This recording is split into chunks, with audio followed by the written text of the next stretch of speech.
Hey, good morning, all the energy gurus. This is Rudy for Bester Investor coming at you live from Florida today.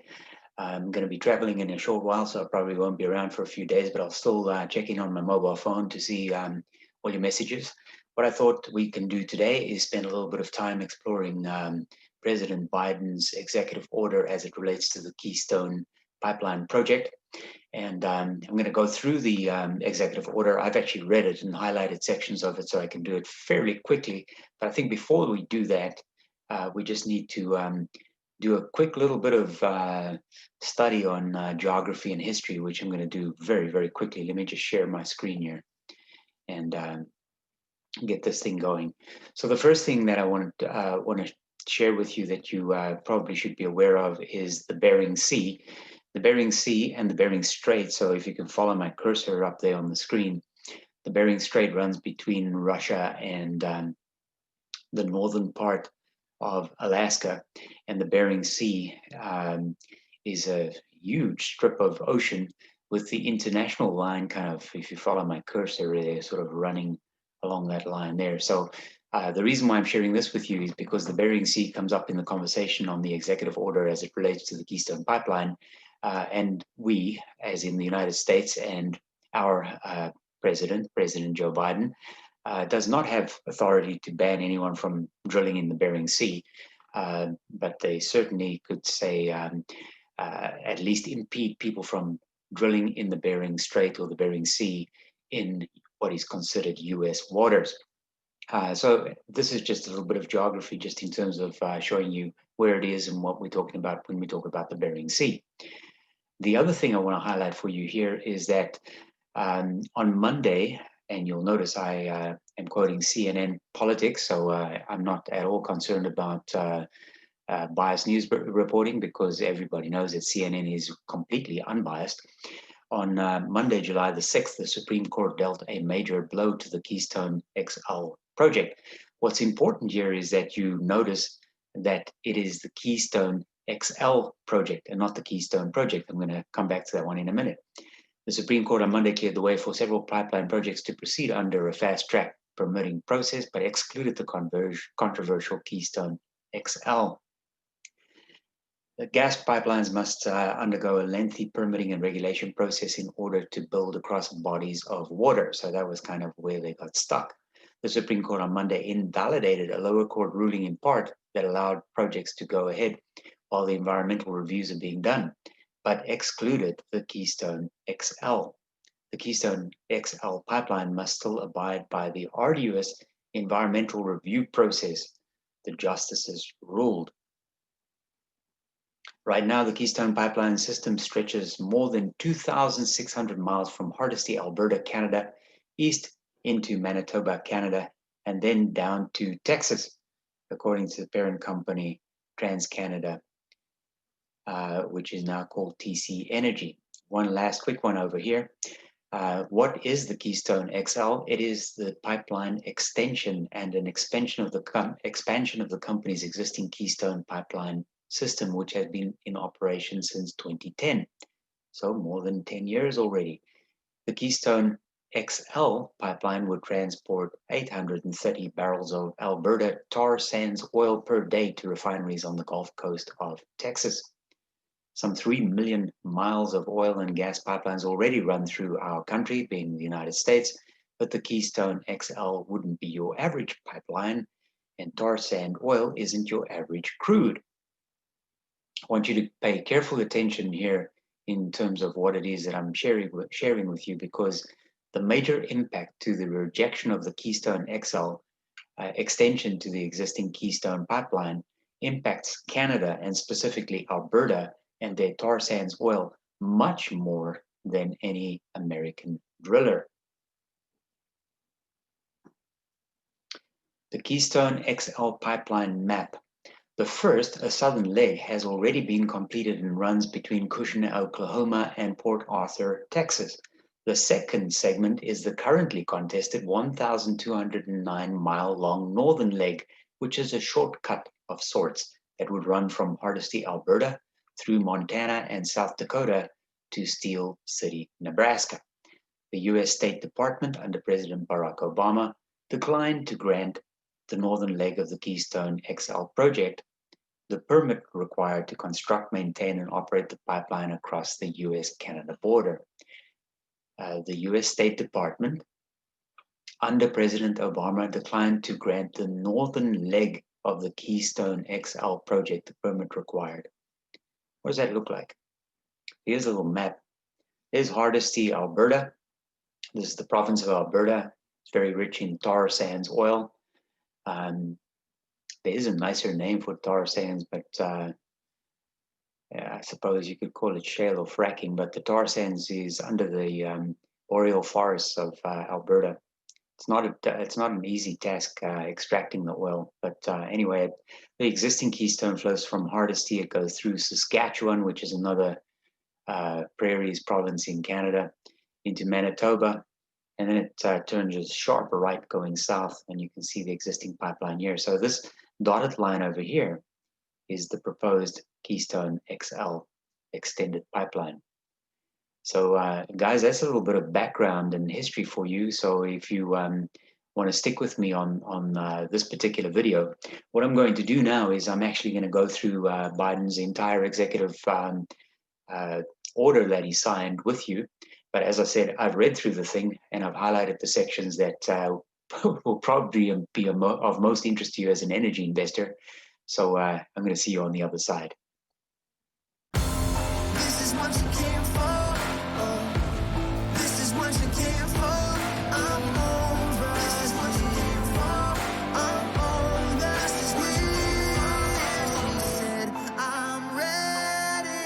So come and get me. I'm over here. I'm over here. All right, guys, this is a probably a must-view video for anyone who is invested in energy because it can mean the difference between making or losing one Lamborghini every day, depending on the value of your assets. What I'm going to do is I'm going to go through Biden's executive order, and I'm going to go as fast as I possibly can in order to make sure that I don't lose you by being overly boring. I'm going to go into full screen mode here, and I'll make it a little bit larger, not too large. There we go. Move myself a little bit out of the way. So this executive order is called the Executive Order on Protecting Public Health and the Environment and Restoring Science to Tackle the Climate Crisis. So it assumes right from the get-go that we need to protect public health. That's a good thing. We need to protect the environment. That's a good thing too. We need to restore science. That's debatable. In other words, did we lose it somewhere along the line? And we need to tackle the climate crisis. I'm not yet to make a judgment call on that. I'm just going to tell you what the executive order says, and you can make your own decisions. So the first thing is Section 1. Our nation has an abiding commitment to empower our workers and communities, promote and protect our public health and the environment, and conserve our national treasures and monuments, places that secure our national memory. Where the federal government has failed to meet that commitment in the past, it must advance environmental justice. So this is very important because this is actually the whole gist of the executive order. This is the meat on the bone. It serves to provide or advance environmental justice, whatever that means. So let's see exactly what this order entails. Number 1. So that was Section 1. Section 2. The heads of agencies shall immediately review all existing regulations, orders, guidance, etc. The heads of agencies shall immediately review. That's what the order requires them to do. The heads of agencies shall, as appropriate and consistent with applicable law. So I'm just going to pause there for a second. Applicable law, what does that mean? Laws in the United States are passed by Congress. If the law is in dispute, it goes to the Supreme Court. Executive orders don't make laws, they are recommendations. The heads of agencies shall, as appropriate and inconsistent with applicable law, consider suspending, revising, or rescinding agency actions. The head of a relevant agency, as appropriate and consistent with applicable law, that sentence comes up all the time, that insert, shall consider publishing for notice and comment Propose rules suspending, revising, or rescinding agency actions within the time frame specified. Number one, reducing methane emissions in the oil and gas sector. I think everyone agrees with that, even the oil companies do. Number two, establishing ambitious job-creating fuel economy standards. That would be wonderful. Let's go a little bit beyond this. Number three, job-creating appliance and building efficiency standards. Well, that's a good thing too. If they can make my washer and my dryer more efficient as an appliance, that is a good thing. Scroll some more. I don't want to keep you guys too long. Protecting our air from harmful pollution. That's a good thing too. I think many people, especially people who've traveled a lot, will agree that the United States actually has some of the cleanest air on the planet. So we're not doing too badly from that point of view, but I suppose you could always do better. B, within 30 days of the date of this order, the heads of agencies shall submit to the Director of the Office of Management and Budget, the OMB, a preliminary list of any actions being considered. Then within 90 days, they will provide the director an updated list of any actions being considered. Pursuant to this section of this order that would be completed by December 31, 2025. I'm just going to take a wild guess here and say that by December 31, 2025, President Biden will no longer be in office. He'll probably be either stepping down or succeeded by Kamala Harris or defeated in the polls by somebody else. I don't know. I'm not sure he's going to be a two-term president, but who knows? Heads of agencies shall send to the National Climate Advisor a list of additional actions being considered. You get where I'm going? The language is, think about this, consider this, review that. Heads of agencies shall, as appropriate and consistent with applicable law, consider whether to take any additional agency actions to fully enforce the policy, blah, blah, blah. Propose new regulations to establish comprehensive standards of performance. Propose a federal implementation plan. You understand what executive orders are? They are executive orders. They are not laws. They don't compel anyone to do anything. Propose a federal implementation plan. Restore the national monuments. I'm not going to dwell on that one. Section 3, monuments. Within 60 days of the date of the order, the Secretary of the Interior shall submit a report to the President summarizing the findings of a review conducted. The President's basically saying, please guys, create a report. Arctic Refuge. The Secretary of the Interior shall, as appropriate and consistent, place a temporary moratorium on all the activities of the federal government. Not of everybody, the states, local governments, etc., the federal government. Withdrawal of certain offshore areas in Arctic waters and the Bering Sea. I explained that in the opening where I showed you where the Bering Sea is. Very limited. There are a couple of companies drilling in the Bering Sea. Shell is one, I think Exxon is the other. But they can drill in international waters. Gazprom from Russia also drills in the Bering Sea, but they probably drill in what is considered Russian waters. The Attorney General may, as appropriate and consistent with applicable law, provide notice of this order to any court with jurisdiction over pending litigation related to the Coastal Plain Oil and Gas Leasing Program. The Attorney General may, as appropriate and consistent with applicable law. Soft language, huh? What we do is we go on TV and make it sound like this is what you're going to do. And I said within the first 100 days, or on day one, I'm going to blah, blah, blah. Anyway, you get where I'm going. I'm not even criticizing, I'm reading his executive order. You can interpret it any way you wish. Section 5, accounting for the benefits of reducing climate pollution. It's essential that agencies capture the full cost of greenhouse gas emissions as accurately as possible. Not sure how they're going to do that. It's better for companies like Occidental Petroleum to capture the full cost of greenhouse gas emissions as accurately as possible when they're working to launch and grow Occidental low carbon ventures, including taking global damages into account. So firstly, your accounting is based on a little bit of fudged numbers, and then secondly, you need to take into account global damages. Global damages of what? The social cost of carbon is a good accounting term. The social cost of nitrous oxide and the social cost of methane. So now we've gone away from proper accounting. We've even gone away from debatable accounting practices such as depreciation and gap reporting and things like that. We're now talking about the social costs of a variety of different things. We are going to establish an interagency working group. Well, okay, another committee doing stuff. They're going to publish interim reports and then publish final reports and provide recommendations and provide some more recommendations and more recommendations, etc. By no later than June 1, 2022, so about 18 months from now. Here's the thing we were waiting for, right?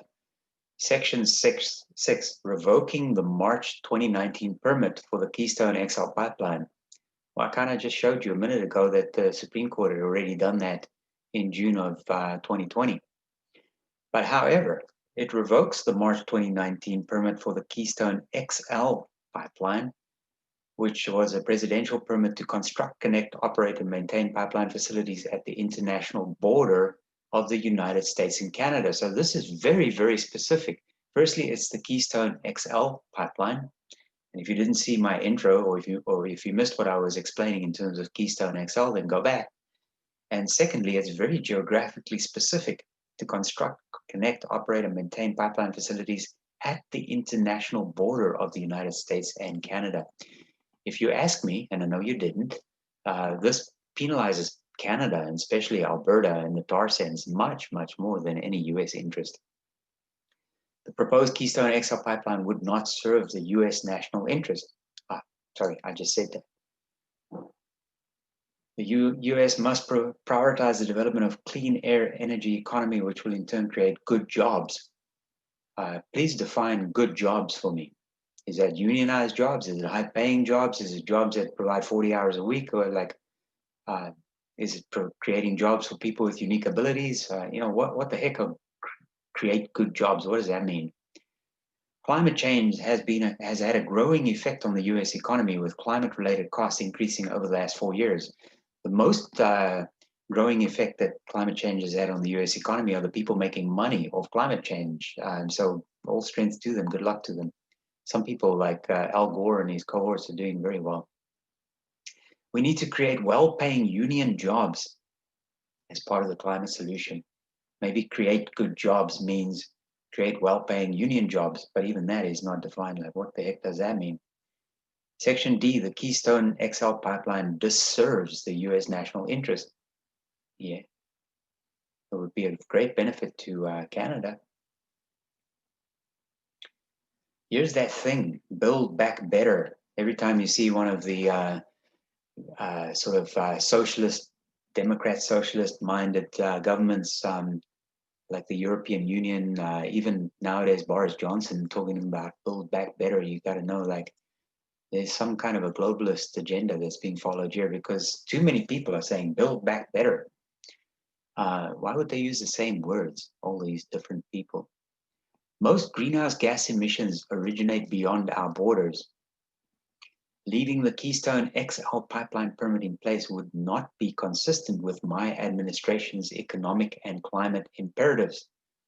Then in that case, sir, please tell us what your administration's economic and climate imperatives are, and let's see if you can get those legislations passed through Congress. Other revocations, a whole lot of other things that are withdrawn. I'm going to go through this here. I'm nearly done. General provisions. Nothing in this order shall be construed to impair or otherwise affect the authority granted by law to an executive department or agency. Any executive department or agency can say, we are legally entitled to whatever, because nothing in this order shall be construed to impair or otherwise affect their legal authority. And remember, in the United States, Congress makes laws, the Senate forwards it to the President of the United States to sign into law, and the President has the right to veto the law, but the President does not make law. So to this effect then, and this is where I'm going to wrap it up, this order is not intended to and does not create any right or benefit, substantive or procedural, enforceable at law or in equity by any party against the United States, its departments, agencies, or entities, its officers, employees, or agents, or any other person. All that will happen in practice is that the Canadian Prime Minister, Justin Trudeau, might plan a visit to American President Joseph R. Biden Jr. and say, guys, we really need this Keystone XL extension, or otherwise we'll just make do with what we've got. In the meantime, the Alberta Premier, Jason Kenney, will probably reach out to his counterpart at state and also perhaps at the Environmental Protection Agency going like, please, guys, please, we really, really need this. Does anyone in the United States actually need the Keystone XL pipeline extension? Probably not. On that happy note, guys, this is Rudy for Investor Investor signing off. Please subscribe if you haven't done so yet, and I look forward to speaking with you guys soon.